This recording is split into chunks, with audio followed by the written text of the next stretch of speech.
Welcome to the Zeducation Podcast, where it's all about helping people and organizations unleash their greatness. Hosted by me, Pasifika Haufano, and my brother, that's me, Kalolo Haufano. The Zeducation Podcast features lively discussions. When they share it, you see that they're beginning to feel empowered. My heart, it's full of pride for me to be Tamaita Samoa. As well as tips on leadership and business by some of the top minds and influencers around the world. You don't necessarily need a degree these days. There's so many pathways to success. Welcome to the Zeducation Podcast.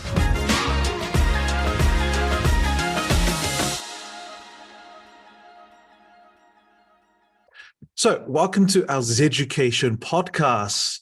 On this episode, joining us today is Dr. Betty Ofe-Grant, a renowned lecturer and researcher at AUT University with a PhD in Human Resources and Organizational Development from the University of Auckland Business School. She brings a wealth of knowledge and experience to the table. So during this episode, we will explore one of many topics that is close to her heart, which is Pacific people's careers, but more specifically, adult literacy and numeracy for Pasifika people. So join us as we learn from Dr. Betty Ofe-Grant's extensive research and discuss ways to create a more inclusive and supportive environment for adult literacy and numeracy among Pasifika people. Thank you for joining us today. Betty, how are you doing today?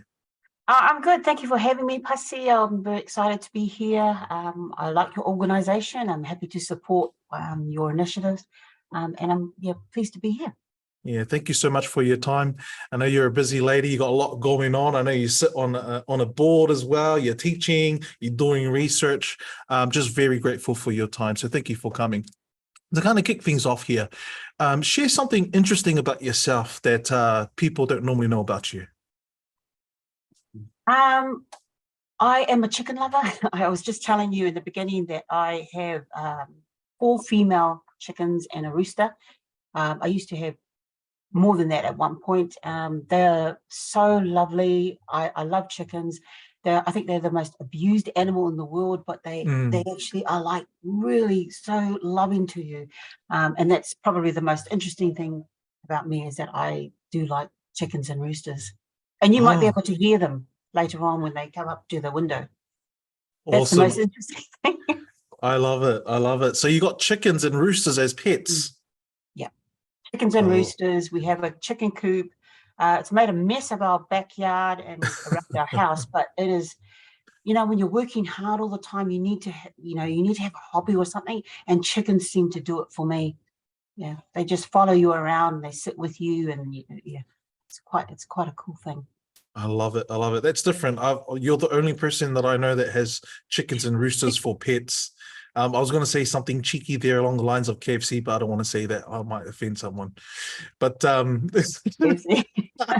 just kidding. But yeah, that's so cool. That's so interesting. All right. Well, hey, I see that you're in the human resources and organizational development space. Tell us a little bit about that journey. How did you end up, or what inspired you to get into this space? I was actually going to be an accountant. So I started off in accounting and then realized I didn't like it. It wasn't my thing. And then I took as an elective an HR paper. And that's where I thought, hey, this is really interesting, because there was a week where we talked about culture in class, culture in the organization. And that's when I thought, I kind of know a little bit about that. And then that opened up the world of performance appraisals, HRM and HROD. And then when I started working, that's where I thought there is a connection between HR and the way Pacific people behave that doesn't make sense to some people. I think that they have interpreted some things wrong about Pacific people. And that's how I got into HR. Wow, interesting. Obviously, you're Pasifika yourself, right, Betty? Yeah. And what were some of the things that you found that was disconnection, or you talked about they got wrong in terms of Pasifika people? What were those things? So one of the biggest things is how we treat respect. So in every culture of the Pacific, Fa'awalo, the way that we respect people is sometimes shown through silence. So we don't often, we don't talk about ourselves like we say, oh, I can do this and I can do that, and we're not very expressive regarding the achievements that we do. We actually tend to hold back. And that's because of the way that we view respect, and that we have a hierarchy. And so we tend to be humble in the way that we do things. And our parents teach us that, and our culture. So when we translate that at the workplace, sometimes we actually don't put ourselves forward, regarding our achievements, what we've done, and the impact of what we've done. And so when we're appraised on that, like in performance appraisals, we might be silent. With performance appraisals, that's the time when you're meant to talk about all the good things that you've done. But many Pacific people hold back, and they actually are very quiet about that.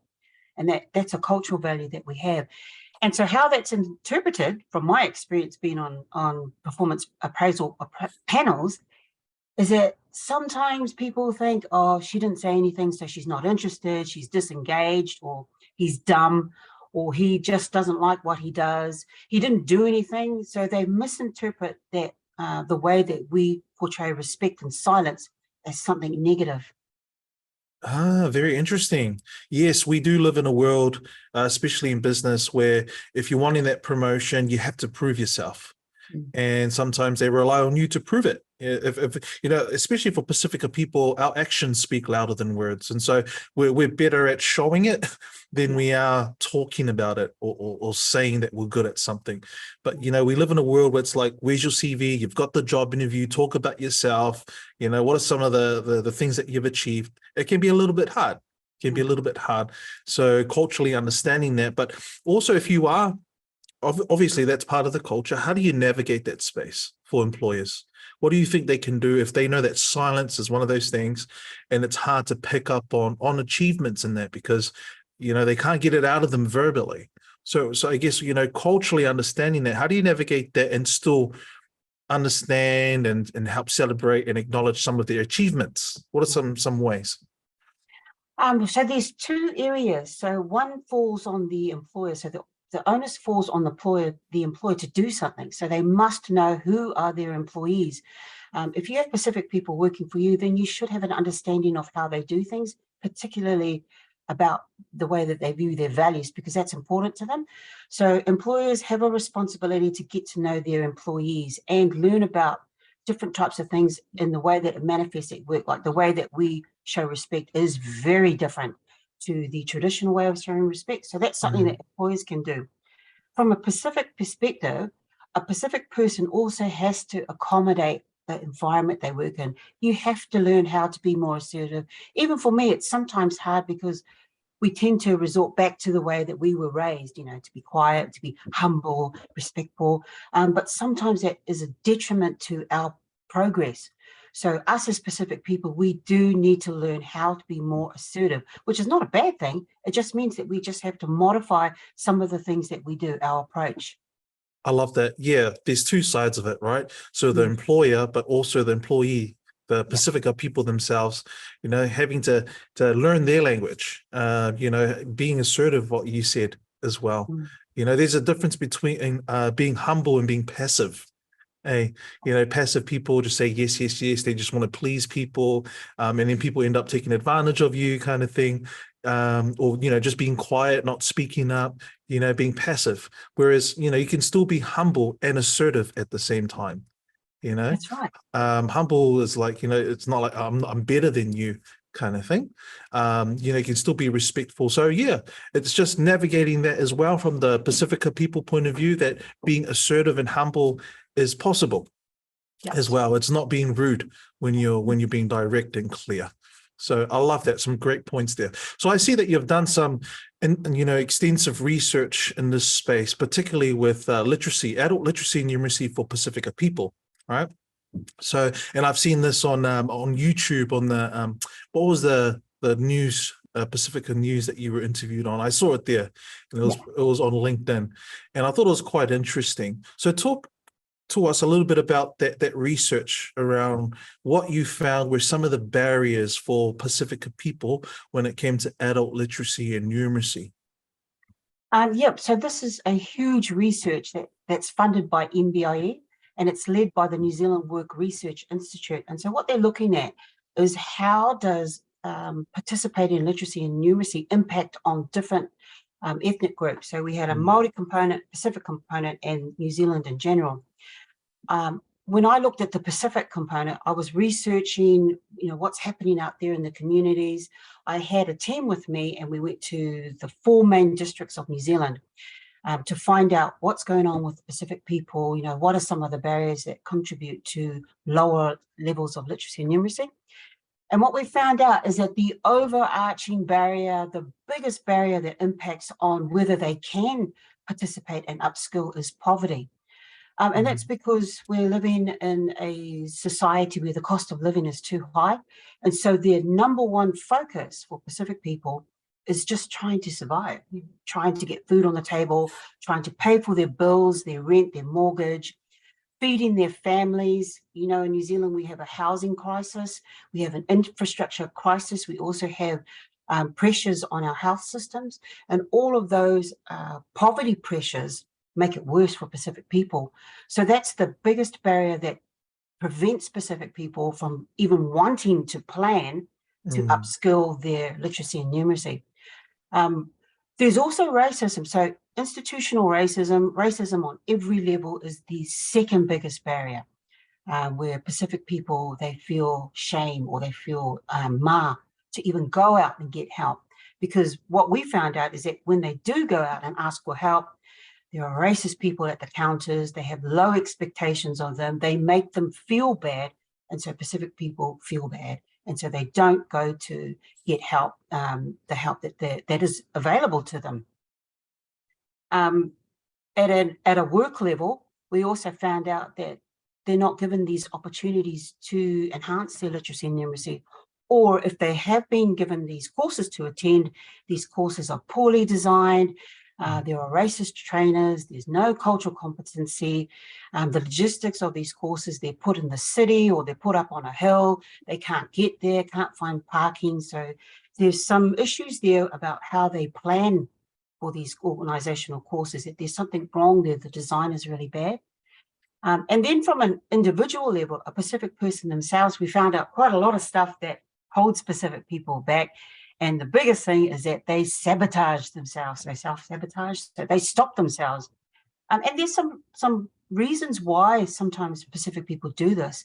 And one of it is undiagnosed learning disability. So that was something that I didn't expect in the results, where quite a few Pacific people said that they had an undiagnosed hearing disability, or they were dyslexic, or they had sight problems, and it was never picked up until they became an adult.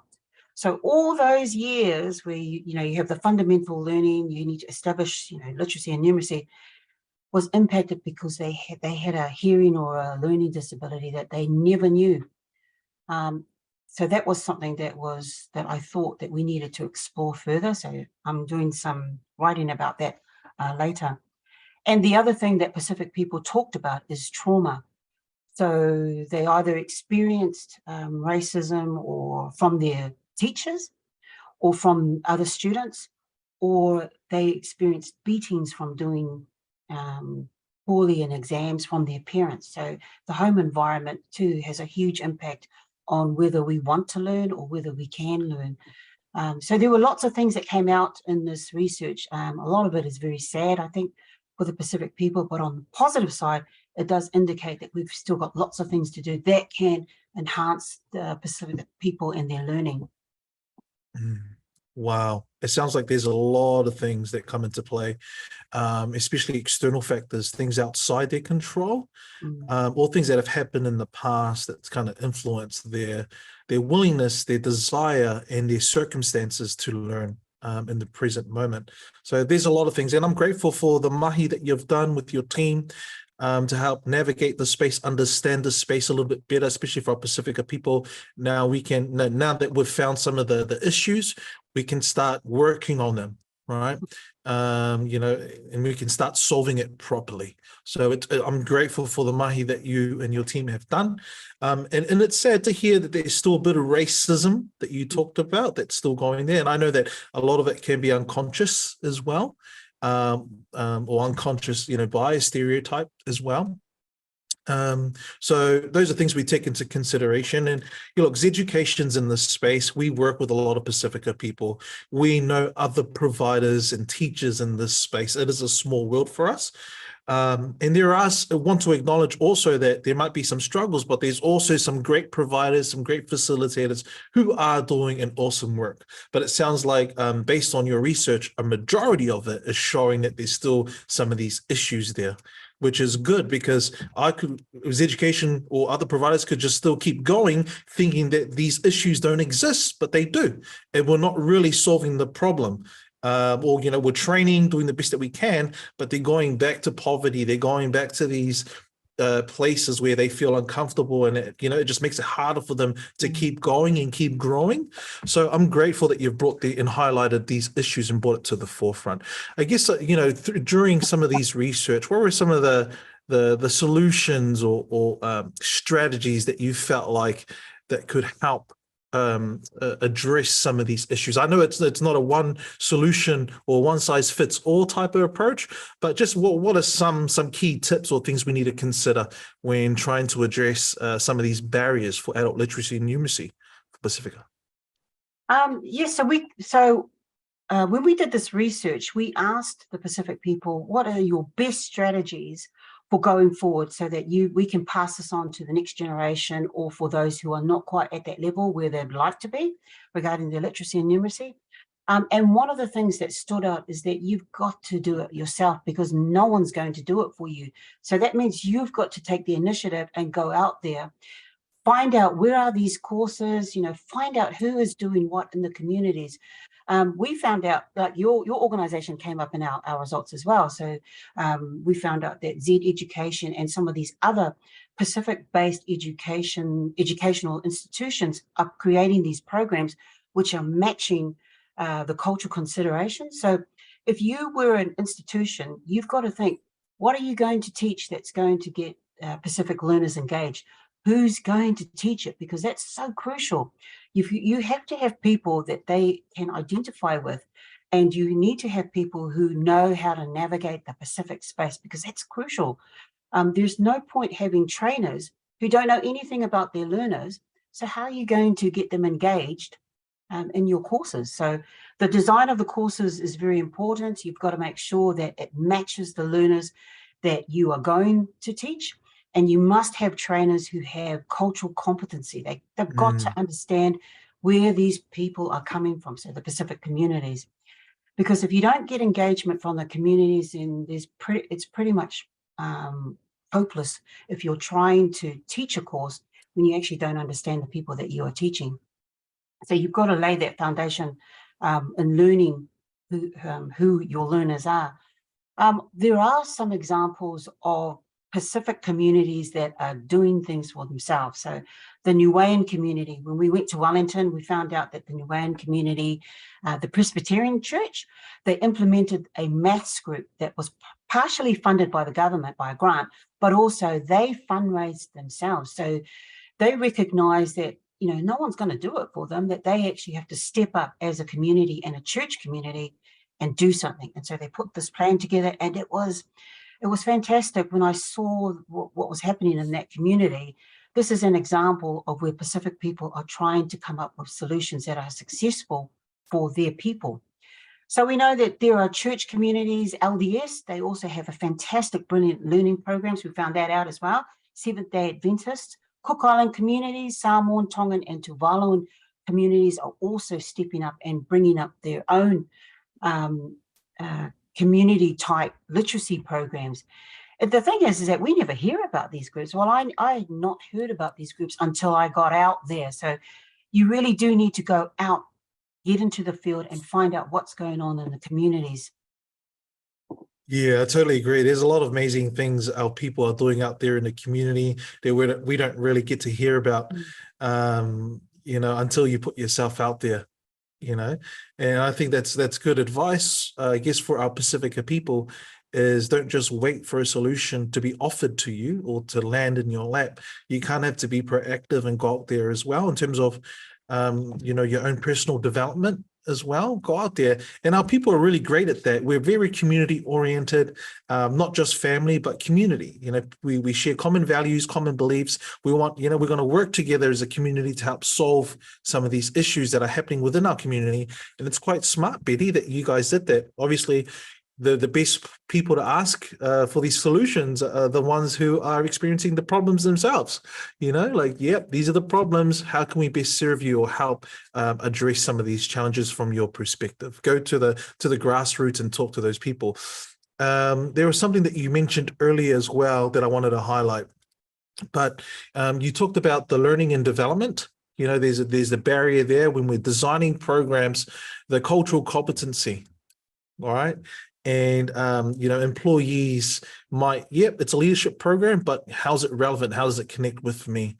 And it's education. I'm kind of grateful. Me, my brother, my wife, we have lived experience. We have grown in Pasifika, Māori families. We've worked in factories. We've seen our family struggle. We've gone through that. I mean, I struggled in school myself, but my parents always pushed me to do the best I can in terms of study, so I can provide better for my future family and my current family.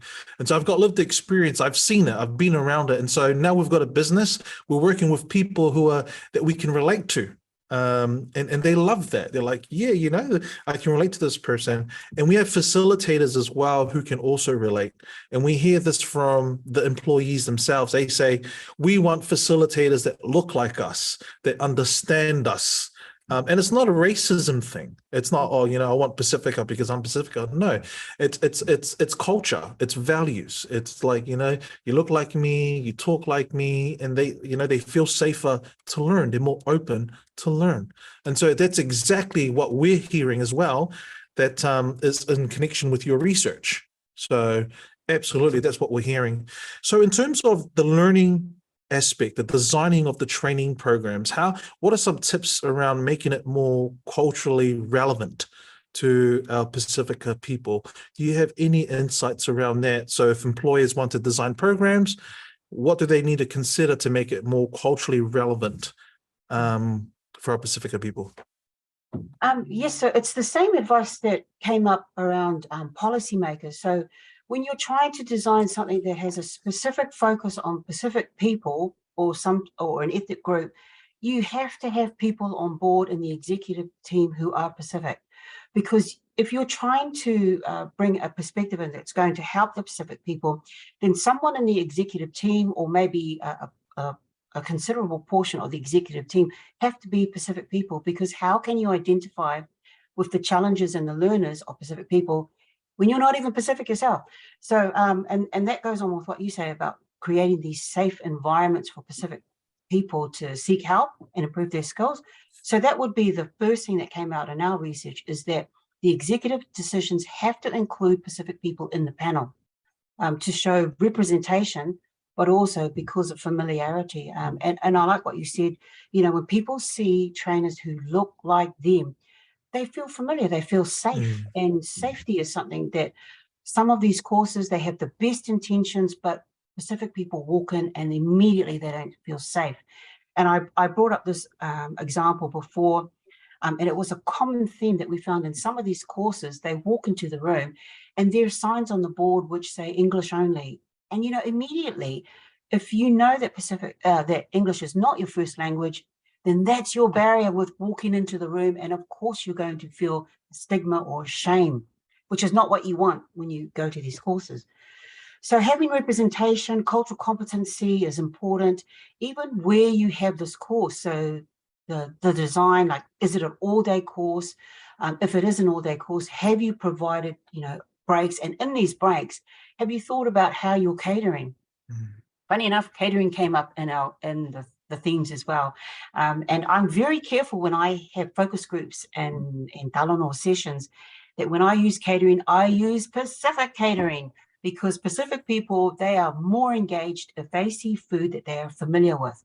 And that's not just something trivial. There is an association with Pacific reciprocity. The way that we view food is sacred to us. We have food in every single occasion that we have in the Pacific culture. Food is attached, and it's not because of nourishment, but because there's a spiritual element, the va of connecting us regarding relationships. So that's something that I try to share with other people who are not Pacific. Think about how you are representing your institution. I mean, are you really providing an environment that is welcoming? And food is definitely one area. that came up in the results. And I know I've talked about this with my other colleagues because we have a little bit of a laugh. That sandwiches, yes, sandwiches are great, but that came up as a result that Pacific people, if you really want to get engagement, then just think about how you're representing your institution. That food is important. And when I've had focus group sessions, I always make sure I use Pacific caterers, and the foods that we have is familiar to them. And they love it. They're more engaged. They know that this is how you do things the Pacific way. There's quite a lot, but I'm only just naming the top that came out from our research. But those things are important. That's great. Yeah, especially food. It's so important. It reminds me of I attended a father's faunal research with Leva as well, and they're really good at Pasifika cultural competency. So I went as part of this research group, and they had the food there. The catering was taro, raw fish, some pork and all of that. And, and I compared how I conducted myself in that environment versus like when I'm in business. And in business, I'm like, how are you doing? Yes, when I'm with Pacifica people, it's like, hey, uso or sis, how are you? I feel like I'm a different person. I'm more comfortable, and I could hear in the way that I speak. I call them brother or in Samoan or toko. And I noticed as well with the fathers when it came time because there was a question around violence prevention and child abuse and all that. It was a very sensitive topic. But we were able to talanoa in a safe space because of all of that they did there to make us feel safe, the food, and that it's more than just food. So it helped create a nice environment and a safe space for us. So yeah, anyway, I just thought I'd add that in there just to show that, yes, I totally agree 100%. You mentioned earlier around, you're seeing the Niuean communities and other communities out there doing some great stuff for their own people. They're taking initiative. They're not just going to wait around. Yes, they're going to seek funding, but they're also going to raise money themselves to build the community, to strengthen the community and keep it going and growing. From your perspective, what roles can families and communities play to support adult literacy and numeracy for Pasifika people? How important is that role for families and communities? Family came up in our research when we went out and talked to a whole lot of Pacific people, and family and communities, they have a huge part because we learn everything that we learn from our home. So we tend to mirror what mum and dad teach us. So they are our mentors in many ways, and also our siblings, our aunties and our uncles. And so family is the support network for us. So what we found out with Pacific people is that sometimes the family setup is not right. So, we found out that sometimes because we have a cost of living situation and poverty, that sometimes there's no internet or there's no resources that provide that support that children need and adults need to develop. So the home environment is very important. We did find that sometimes, and I bring this up because it came up, that sometimes we tend to focus too much on our cultural part, that we forget that our learning and our written, our schooling and our education tends to fall behind. And this is something that came up regarding the cultural part. So our extra services, our obligations to our families or our church sometimes is unbalanced. And so sometimes families, we need to kind of sit down and figure out what is important, what is a priority. That came up, and that was something that probably need to address for some Pacific people, is that sometimes we tend to spend more of our time, our money and resources on things that take us away from crucial learning and development. So that's something that we looked at from a family perspective, that sometimes, our obligations supersede what we actually can provide, to the point where we exhaust many of our important resources in other areas. And so our literacy and numeracy tend to fall behind. Yeah. The family is so important, the home environment. They come to work, but they go back to these places, these families where they influence them a lot, whether it's mom, dad, wife, brothers and sisters type of thing. And so that's so important as well. You talked about poverty and the home, the family circumstance. You know, I've heard many stories, Betty, where employers are doing their best. You got these Pasifika staff who are coming to work stressed because of things that are happening at home or poverty, or they can't afford to put gas in the car to get to work. Or they're in debt because they don't have the financial literacy. So, you know, they're taking out money for family things. Yeah. You know, like, you know, funerals or to send money back home to the islands type of thing. And so, you know, they're bringing all of this, right? There's a lot of things that contribute to poverty and tough circumstances, but they're bringing it to work. And it's affecting their work, and then they end up losing their job maybe eventually. And then it's just like, you know, so it's important that we help take care of the things in the home as well, help look after the family and the community, because, you know, otherwise they're distracted at work. And I've heard many employers who've been very, very nice. They act like banks in a way, and they pay them, or they give them loans or money in advance, but at the same time they help pay off the loan that they have. So they negotiate on behalf of our people or the employees to try and pay off their debt. And so they come in as the mediator, and they still give them a job and all that kind of stuff. So, but, you know, like you mentioned earlier, you know, in terms of our families and that, it's important that the support at home is there as well. When they come to work, they're able to be present and to do their work as well. You know, like coming to work and not wanting to learn type of thing. So making sure that the stuff at home is good too, and vice versa. So I just wanted to say that. So, you know, I understand there's employers who are doing the best that they can. There's training providers that's doing their best that they can. Everyone's trying to do the best that they can to help support, especially Pasifika people with adult literacy and numeracy. So I guess from an employer's perspective, you know, what are some things that you feel like they can do? Because you've already mentioned one thing around hiring Pasifika people, getting Pasifika people in there to help consult, collaborate, or build solutions, right? Is there anything else that employers can do to help, from a business perspective, to support their Pasifika workforce with literacy and numeracy? So employers, but even government, it's the same thing. You have to invest in your Pacific communities. They constitute 1/5 of the population of New Zealand, and it's been estimated that they are going to constitute a huge part of the future labour force. So you've got to invest in them. And that means you've got to come up with solutions, come up with some training opportunities so that they can develop. Because if you don't invest in them, then they are going to fall behind. But worse, they won't invest in themselves. So there's got to be some investment from employers. Offer them training and development courses, but these courses should have cultural competency so that they make sense. Otherwise, you're actually just throwing them into the fire, sending them off to these courses that really have no purpose, and they're actually more difficult for them to enhance their literacy and numeracy. So providing them with development opportunities is something that our employers, they should be doing anyway. We've heard some horror stories where some jobs are only offering training and development opportunities to management. But where are our Pacific people? They are in the low to medium type jobs, so they miss out on these opportunities.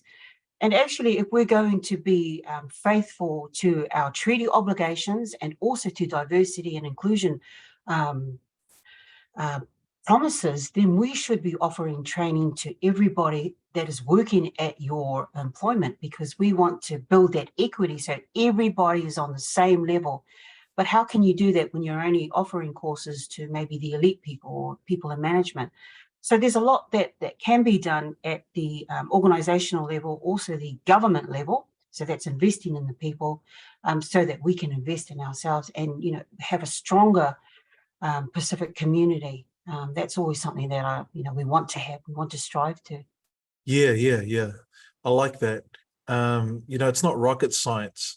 You know, if you want your business to grow and be more productive, and we know that the future of the workforce is going to be, a lot of it's going to be Pasifika.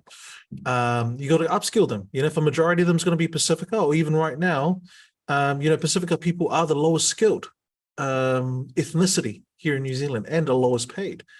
as well. And so it's important for the government to be like, cool, the future is going to look like this with a lot of the workforce. How do we improve GDP or help these businesses? We've got to invest or reinvest money to help improve the workforce in this particular area, because it's good for the overall economy. It's also good for these businesses, and it's good for the communities as well. So absolutely, just in principle, just upskill your staff.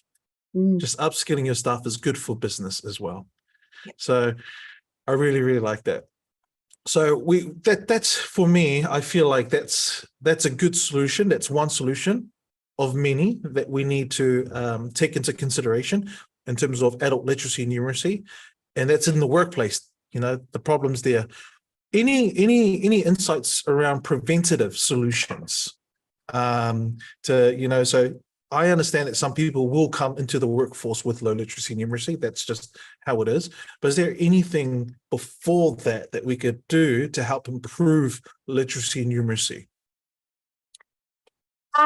Well, there are some things that we can do. So if we go, so we've talked about the family. So things have to be set up at home before children get to school. So you need to have a supportive environment so that is conducive to learning. So we want to make sure that our Pacific family homes are set up, because that's where we start.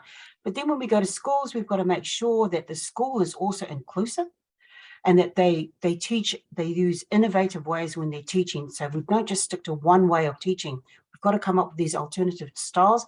And I've seen that the education is really improving on some of their material, but also some of the techniques that they're using to get students engaged.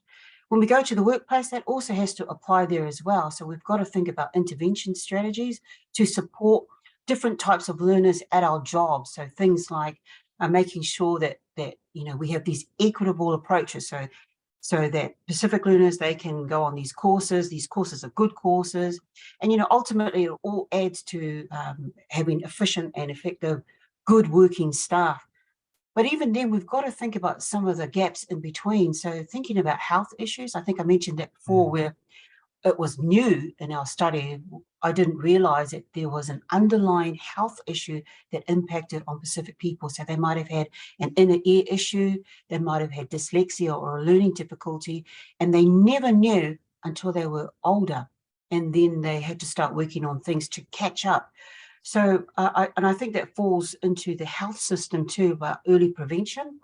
And sometimes we know that Pacific people are a little bit reluctant to seek help, especially regarding their health. We know that we've had some initiatives set up to encourage Pacific people, but that's something that I think needs to be addressed early on, identifying that if there is a health learning difficulty, that may impact on literacy and numeracy later in life, but also the way that they behave or perform at work. I think I might have gone on and on and on too many things, but there was quite a few things that we do need to address, and some things. I'm writing a report and an article on this, so that will make it a little bit more clearer in what I'm trying to do here today. Yeah, well, I'd love to read that report when it does come out. Yeah, I think what you mentioned there is very important in terms of early intervention. Finding out what the needs are, especially at an individual level, not just at a cultural level, Pacifica people, whether that's in schools or how early they do that. But yeah, in schools, that's where we should be starting to do the cultural competency and taking Pacifica and culture into consideration when teaching your students, high school, intermediate, even in primary. So yeah, not just relying on the workforce.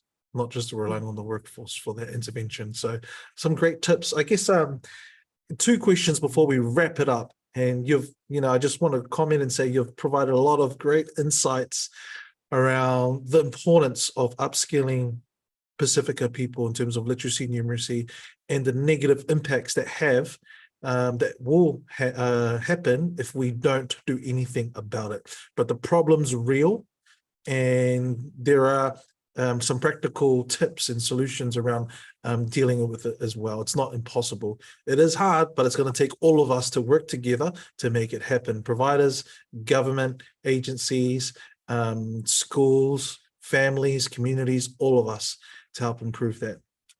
And so I guess my second to last question, you mentioned around how you're already starting to see some great stuff coming through schools that's improving this aspect for Pasifika people. What is one or two of those things that you're seeing that's really, really working in that space for our people?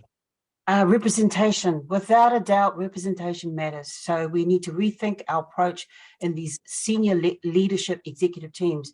Is there a Pacific person in there? Because if there isn't, then you are not representing 1/5 of our communities. So that's why I'm always pushing that we've got to make sure that our panels, our policy implementation team, people on boards, they should represent the communities that they are looking after.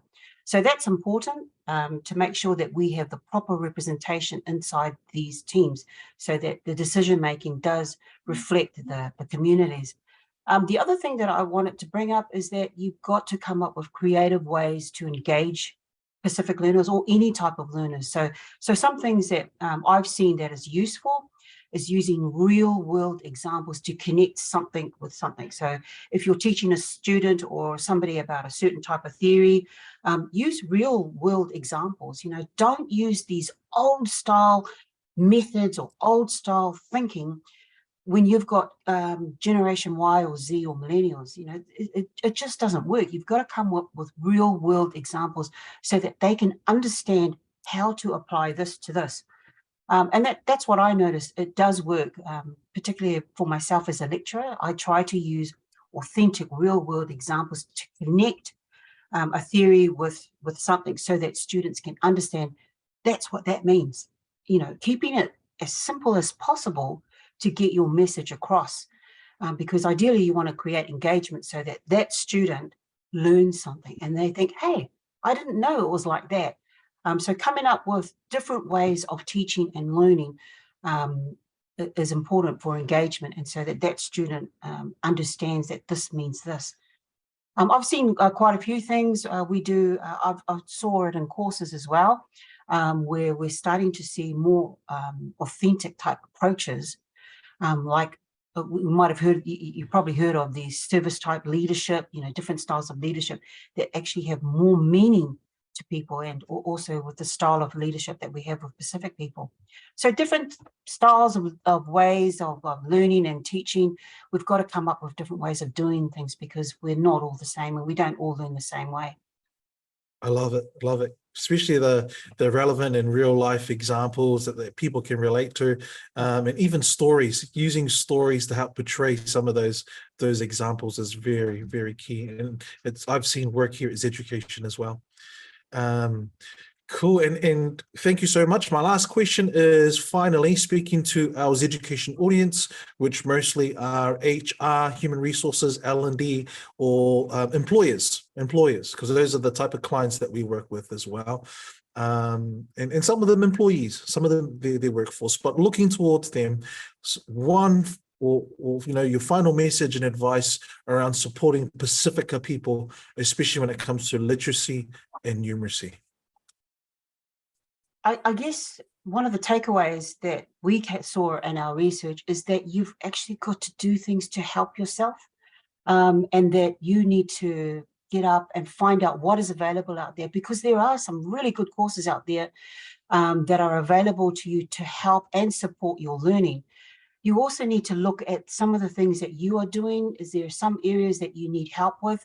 Because sometimes there are things that we are doing that we actually are not aware that it's actually holding you back. So we know that sometimes in Pacific culture, there is a gender imbalance. So what we saw in our research is that sometimes Pacific women are expected to spend a lot of their time looking after gendered type roles, and that impacts on their time away to go and seek some help. So sometimes we need to look at the way that we are living, or some of the things that we're doing in our life that might impact on whether we can dedicate time to go away and to enhance our skills. We also found out that go and ask other Pacific people. There are a lot of Pacific mentors out there who are quite willing to share their time. Does this also mean that you need to have Pacific mentors? No. what we found out in our research is that many of the Pacific people who are in these top leadership positions actually were supported by non-Pacific people. So they found employers, or they found that their bosses or their managers, they might have found one or two, who were so helpful with being strategic, with learning how to do things differently. Because, I mean, let's face it, we live in New Zealand, which is a Western European type environment. And so having non-Pacific mentors is also helpful for your development. So having Pacific and non-Pacific mentors is also crucial to development. That's an interesting area, and that's about cross mentors and having people who are not necessarily Pacific, but they provide a different perspective which could help you with your management or your leadership or with development. And the other thing is to make sure that you do not have, or to make sure that you do not have any type of health disability that might be impacting on your progress. So check to make sure that your hearing, your learning, your eyesight, because that was something that came out, make sure that those things are okay so that they're not holding you back in regards to literacy and numeracy. I love that. Love that. Go and seek some help. The help is out there. The future looks hopeful. There are people who are willing to support Pasifika and non-Pasifika, people who are keen to support our people. So the future looks bright and hopeful. Thank you for the work that you do, Betty. Thank you for advice. Thank you for your time and blessing us with your experience and your expertise. I know that what you've shared today will definitely provide a lot of value and practical tips for our audience. So thank you so much, Dr. Betty Ofe-Grant, for your time. Oh, thank you so much for having me. This has been great. I really like your organization. I actually mentioned your organization in my speech because it came up in the finding. We were talking about what types of institutions are there that are helping, and your organization came up. And I actually had an image of your face and Z Educational Science when I presented it. So it just goes to show that you are doing some really good things in this space that are helping our Pacific people. So I'm glad to be here. Thank you so much for your kind words. We're doing the best that we can, just like you are. So appreciate, again, your time, and all the best. Thank you, Betty. Thank you. Thanks, Pasi.